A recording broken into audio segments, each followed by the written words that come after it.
Hello and welcome again to The Future Of. Today we're going to be talking about the future of tech investing with Annika Lewis. Annika, welcome to the show. Thanks for having me, Jonathan. Okay. So we should probably get started by introducing you. Everyone knows who I am. I'm pretty famous already. So let's get into it. You are a VC with Van Edge Capital. That's correct? Right, yeah. Okay. How did you become that? And maybe tell us what you do now from day to day. Go ahead. Sure. So at Van Edge, I am part of the investment team looking at investing in early stage technology companies. We are a venture fund based here in Vancouver with about 300 million Canadian under management. And we invest a lot in analytics companies, AI companies, and broader industries than that as well. But that's a big area of focus right now. In terms of my background, my road into VC is a long and winding one. So most of my background is in financial services. So I started my career straight out of school with Capital One based in Toronto. And having studied finance and math in school, I started in a very quantitative role. So really more on kind of the data and analytics side, doing things like A/B testing and credit modeling in the credit card space. After 4 years at Capital One in Toronto, had a variety of roles there, all the way from, as I said, data analysis into more of product management and product strategy type roles.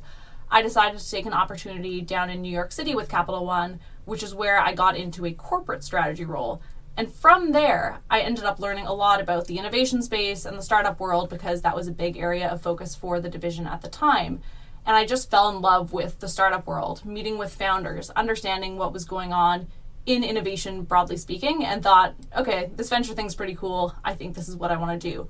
So I worked closely with Capital One's venture arm, looking at startup investments and acquisitions in the commercial banking space.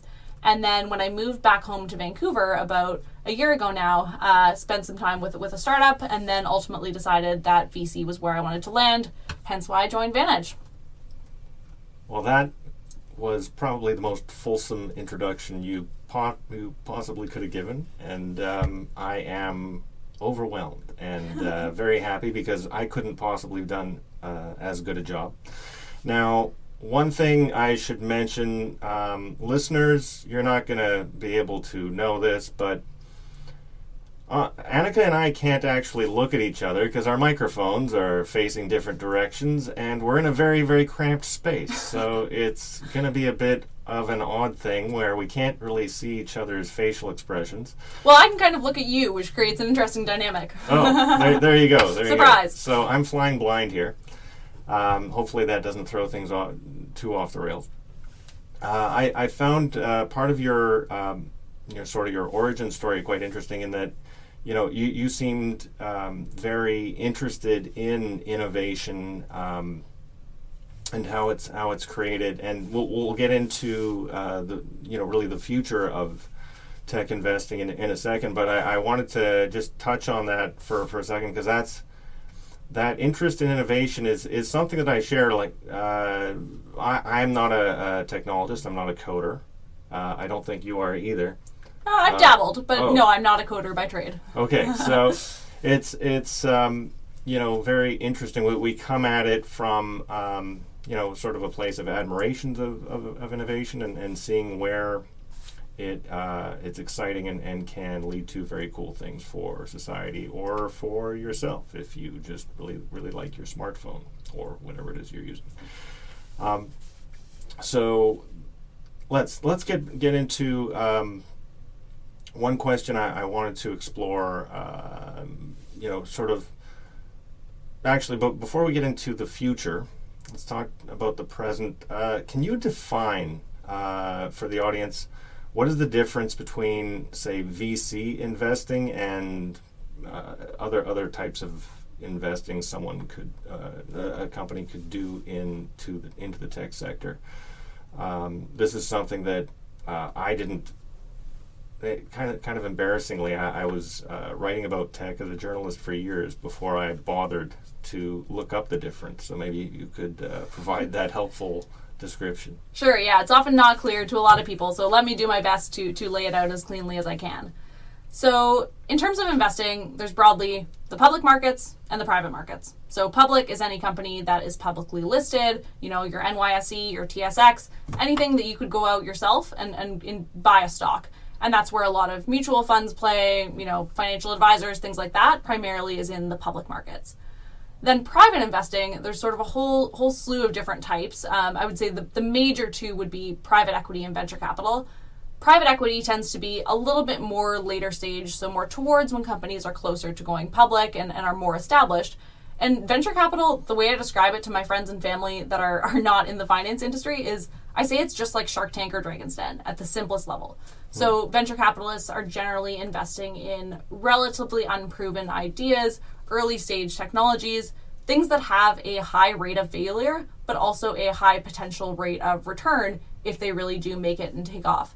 Could you maybe give me an example between, say, a company that a VC company would invest in or has invested in, maybe Vantage, if you can talk about that, versus a company that you would just say, no, this is not our thing. We don't do that.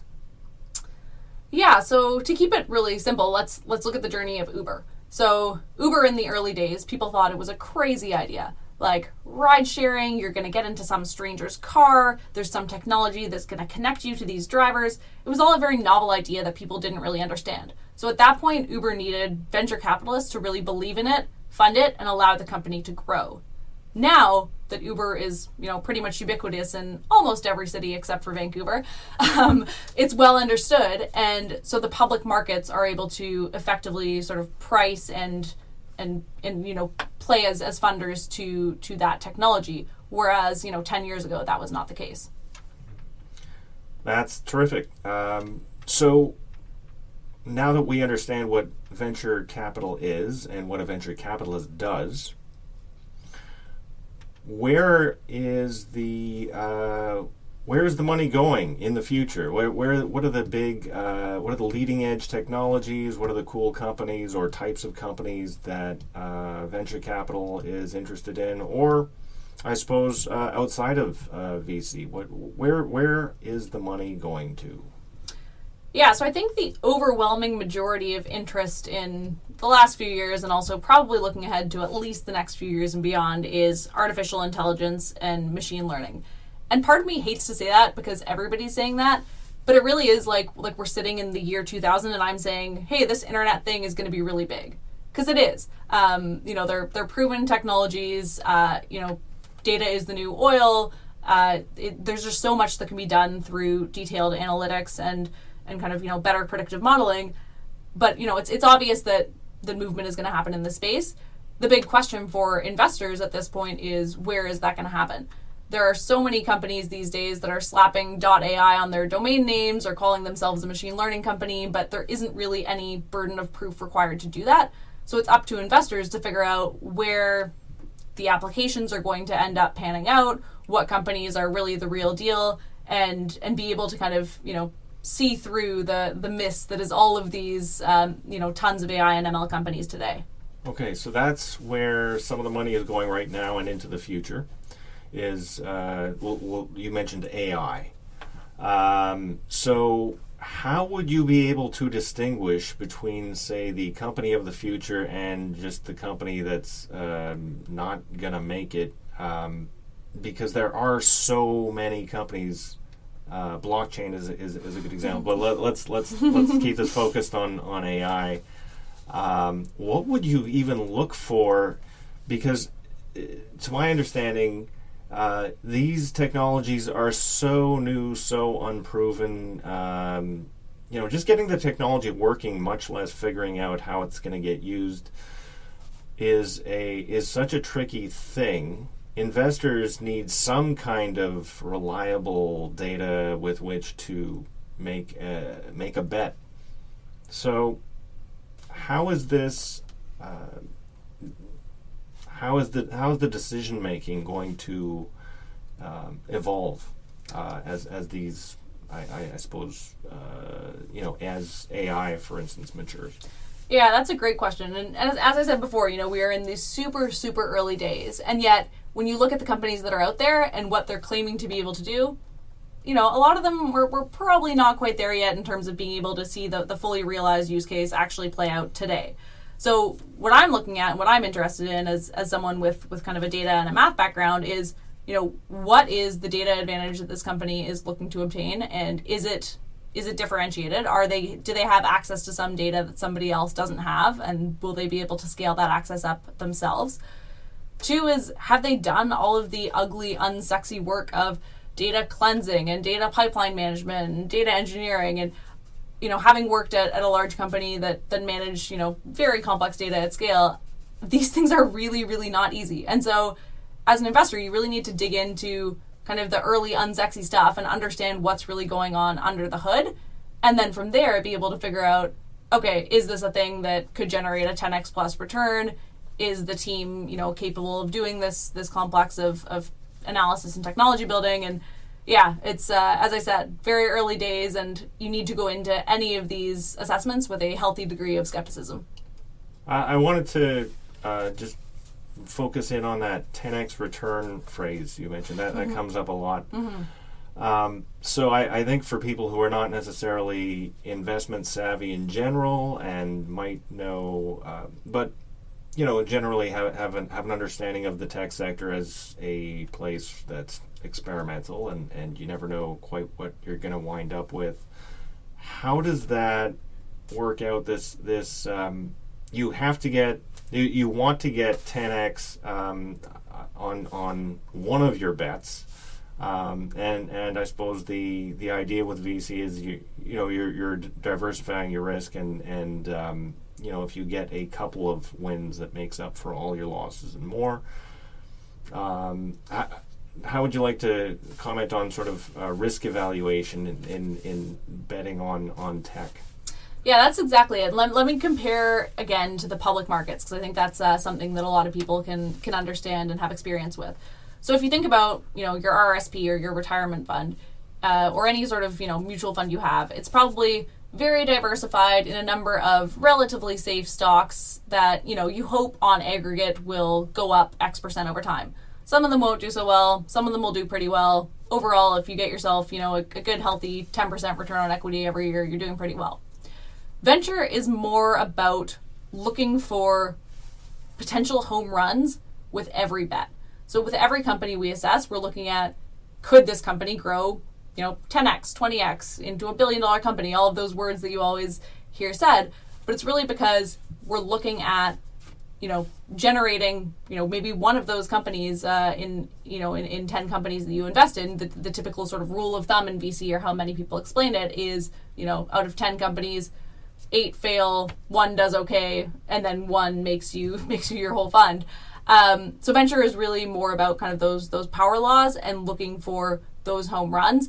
When we think about something that's more around the medium return type of opportunity, that is not necessarily something that venture lends itself to as well. Okay, so speaking of home runs, what do you think, or based on your analysis as a VC, or maybe even just what you've been reading in the newspaper, in the Wall Street Journal, or I don't actually know what you read, but where are the home runs of the future in tech? Yeah, I mean, in the future, I already talked about artificial intelligence and machine learning as a space that definitely will have many of those home runs, but it also will have a lot of flops inevitably. One area that's getting a lot of attention recently and has actually generated some of the recent home runs in the IPO market is a business model called product-led growth that's getting a lot of attention. And basically what that means is companies that are able to sell into businesses, but really with a focus on the end user. So it's almost like a blending of B2B and B2C.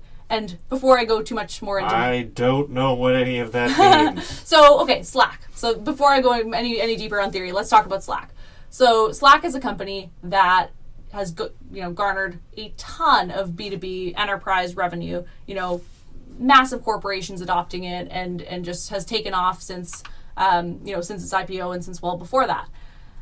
Slack got into big companies not through selling by, knocking on the chief information officer's door and trying to sell a big contract, but got in through creating real end user value. So, me, say, sitting on my desk in a Fortune 500 company, I like Slack because I use it to message with my friends. I would like to use it to message with my coworkers. I start using it. Susie starts using it. Then Paul says, hey, I want to get in on that discussion. Let's talk. And then all of a sudden, everyone's using Slack, and the chief information officer is saying, oh man, all these guys are using Slack and we're paying X dollars a license. How do we save money on that?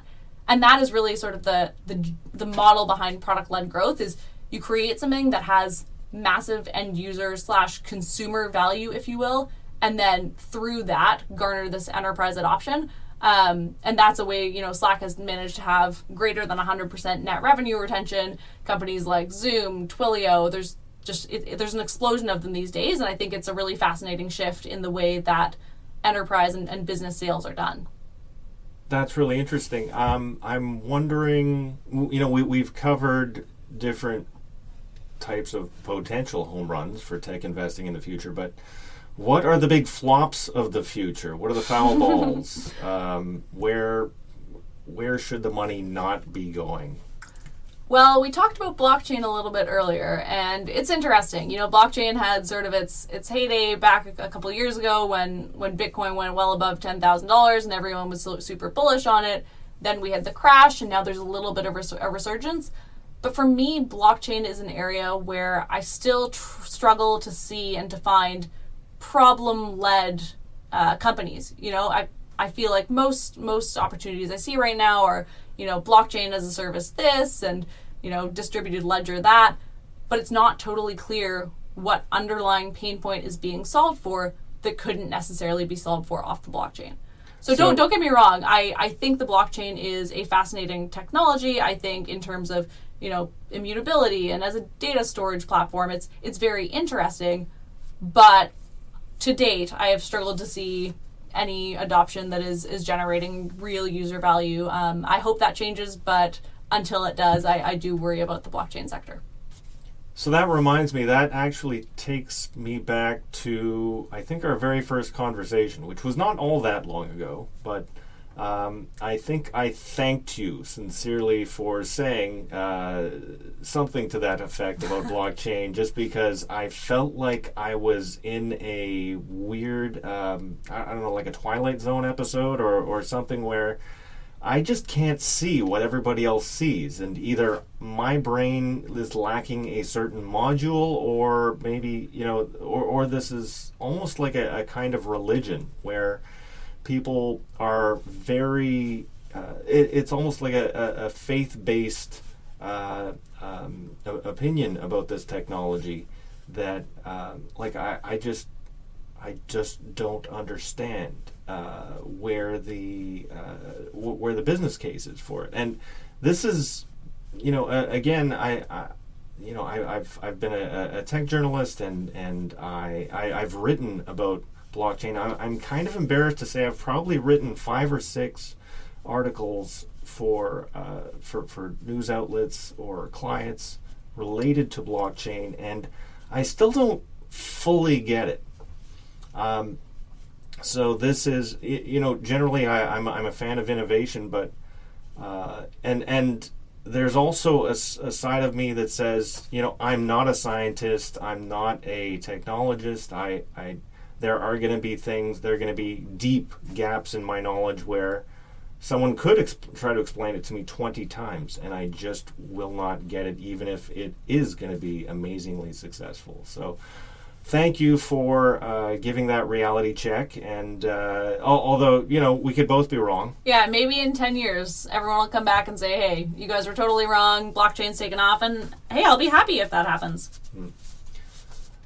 So actually, would you be able to give a, I mean, you alluded to this, sort of a devil's advocate play of blockchain, of this would have to happen, and this would have to happen, and this would have to happen, and if these things happened, blockchain could be the next big thing. Are you sort of, would you be able to talk about that? Yeah, I'm definitely not a blockchain expert, but at a high level, I can give you my take.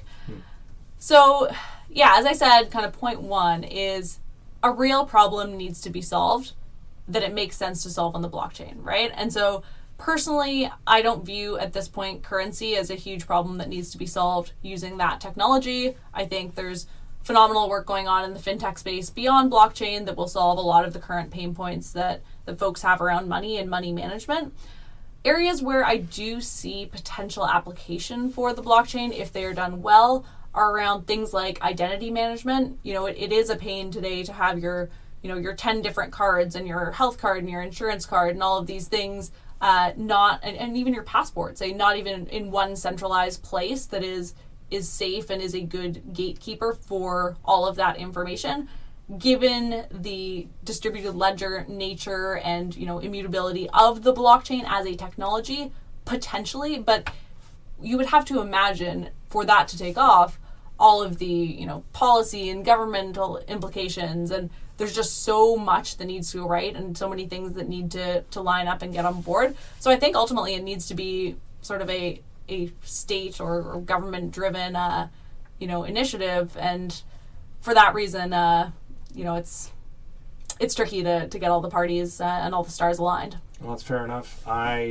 Another area of innovation where you would have to see a major swing in government regulation and policy is in the energy sector. I don't know if Vantage has any investments in say, renewable energy or clean tech, but I'm thinking beyond that, nuclear.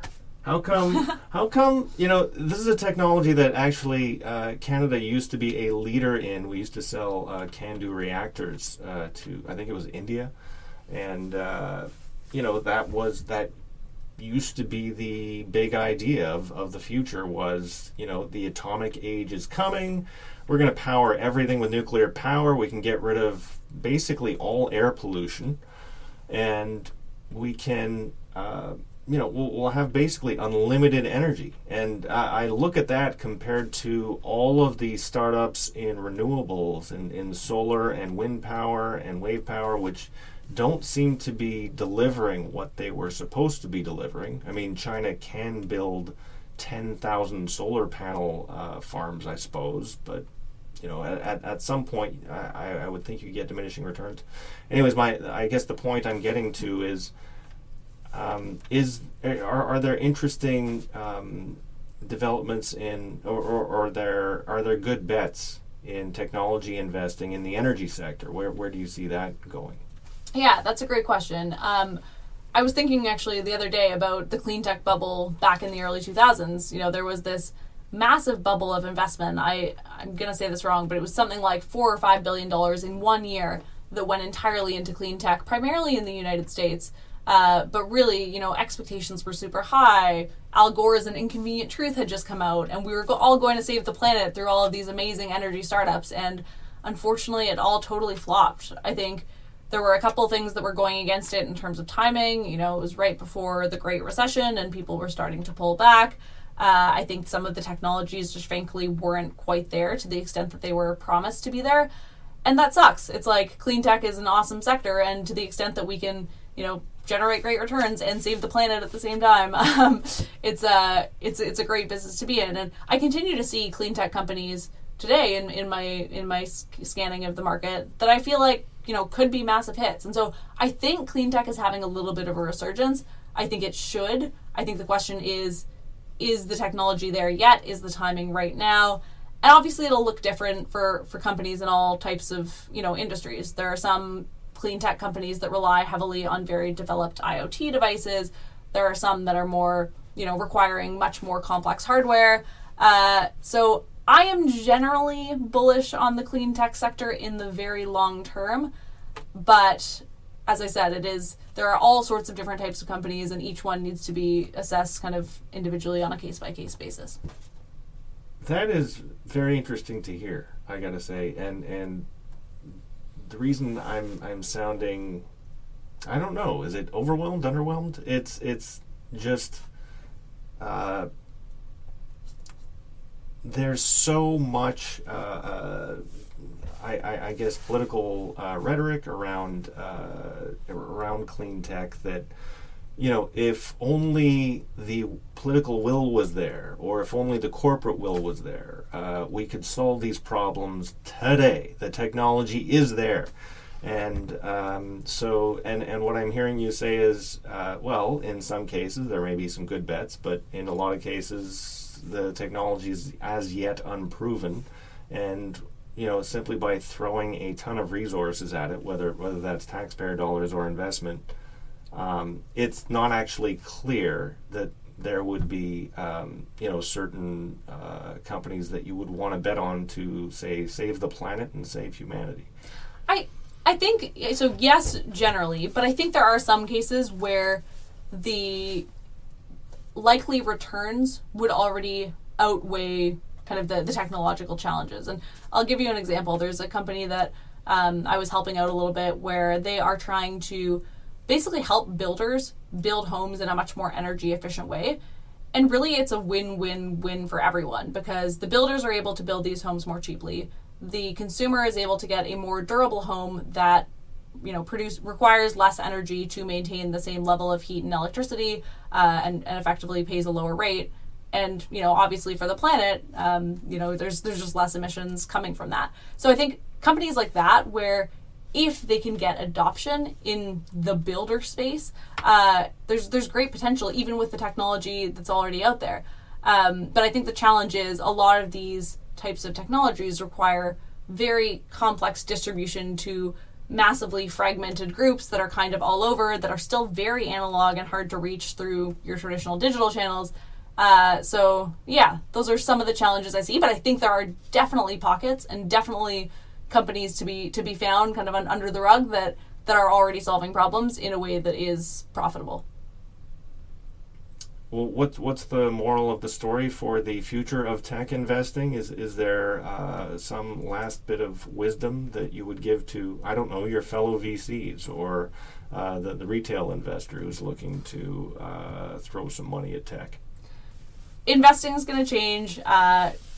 Public and private markets are going to increasingly merge and become a little bit more blurred. And overall, I'm excited for the future.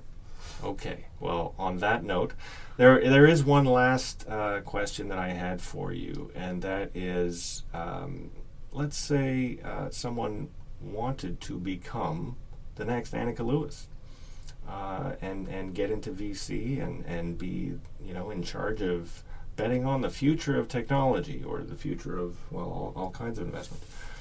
What would they do? What would you got any advice for any aspiring tech VCs? Sure. I would say the preconditions for someone that's looking for a role like mine would be to be abundantly curious, to absolutely love learning, love talking to people, and to be tremendously self-motivated. I think those are things that are important. So I think if you are interested in that, I would suggest finding a job that allows you to be a generalist and to look into a lot of different areas, whether that's working at a startup and being able to see what's going on in the early stage company side, whether that's being a management consultant and getting exposure to a variety of industries there, just getting as diverse of an experience, both personally and professionally, as possible. Okay. Annika Lewis, it has been a pleasure. Annika, again, is a VC at Vantage Capital. And do you have a public profile that you're interested in sending people to, or? Sure, you can find me at Annika Says on Twitter, ANNIKA Says. Perfect. Thank you very much for listening. You've been listening to the future of tech investing. Thank you very much.